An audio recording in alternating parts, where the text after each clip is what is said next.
Do you have a muscle group that's too big? Want to shrink it? Watch this. Can I ask a totally aesthetic question? Sure. Okay, go for it. So obviously I played soccer my whole life. The only way for my freaking quads to get smaller is for me to not do anything. But that's obviously not health. I mean, I don't think that's healthy either, right? Like I always have a small waist and an upper body, and my husband's like, you're like a problem all men want. But I hate it. Like it doesn't matter what I do. They're freaking gigantic. Listen, you don't actually have to hardcore strength train them. I've had a girlfriend who was like this, who competed, and she did very little leg training. And when she did, it was like body weight walking lunges. And doesn't mean you can't exercise them so that they're strong and they're stable, but you're probably the type of person who doesn't need to be backloading, 200-pound squats because your legs or leg pressing a bunch of weight or doing like that. Like I might do more stability stuff and multiplanar movements for your legs and body weight exercises. So you are staying balanced, stable, and strong in those areas, but I'm probably not going to load that area, especially considering that I'm also going to be encouraging you to increase your calories.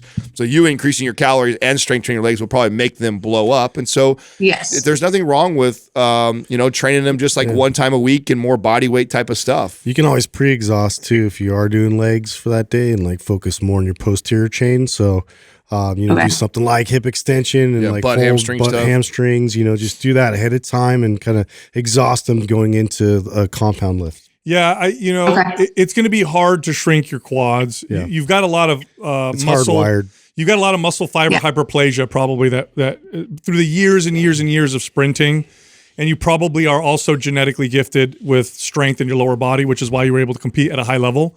The hard work, plus the sprinting, plus the training. You've got like very dense muscle fiber, capacity in your quads. And so to shrink them, you're going to have to atrophy them. And so I can't give you an answer that's going to give you everything you want. Like you can atrophy your legs, but now you're losing muscle. Right. The only time they were small is after I had my children because I didn't do anything.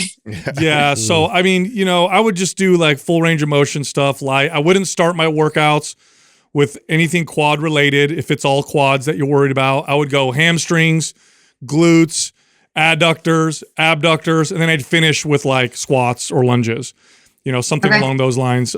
Usually really big quads if you build your butt and your hamstrings, that can change the aesthetic a little bit.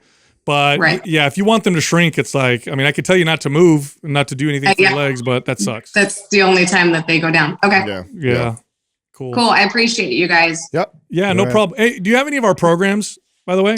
I do. My brother and I, we each got it, but we got the bundles over Christmas. And I tell all my clients about you guys. So we love you. Thank you. Awesome. Thank you for everything. Do you have Mass Performance? I don't. Oh, okay. No, so which phase is it, Justin? That's all like multiplanar, lower body. Second phase? Yeah. I'm going to send you Mass Performance.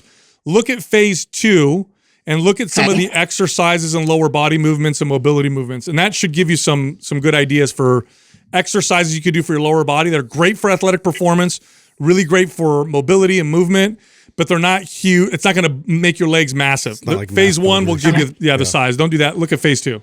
Yeah. Okay. Thank you guys so much. I appreciate it. You got it. All right. No problem. Thank you. Yeah. To this day, always the hardest clients for me to train were ex-hardcore athletes. Yeah. It was just trying to tell them to do less was it was impossible. Well, they've been hardwired. It's a mindset. Yeah. They've been hardwired. Yeah, exactly. They've been hardwired for decades. In her case, decades of training a certain way that her level of laying off and low, compared to the average person is like the most intense day they would ever experience, right? So because they have that collegiate level athletes have learned to push their, and every level you go up, it gets crazier, right? So training like a high school, the longer you're in it. Training like a kid or a person who went through high school, training consistently. Okay, you have a little bit of athletic mindset, and then you get someone who's gone all the way through college, and they have an even crazier athlete. Take someone who's gone to the professional level, and I wouldn't be surprised if she did club after college. So unwinding that is a challenge. Her as far as the hormones thing, was Katrina's thing, and it was really. The thing that was probably most challenging for her, because we see ourselves so different, right? So I'm sure she probably even sees herself this way. She wants to change her body, although she's probably lean and in incredible shape.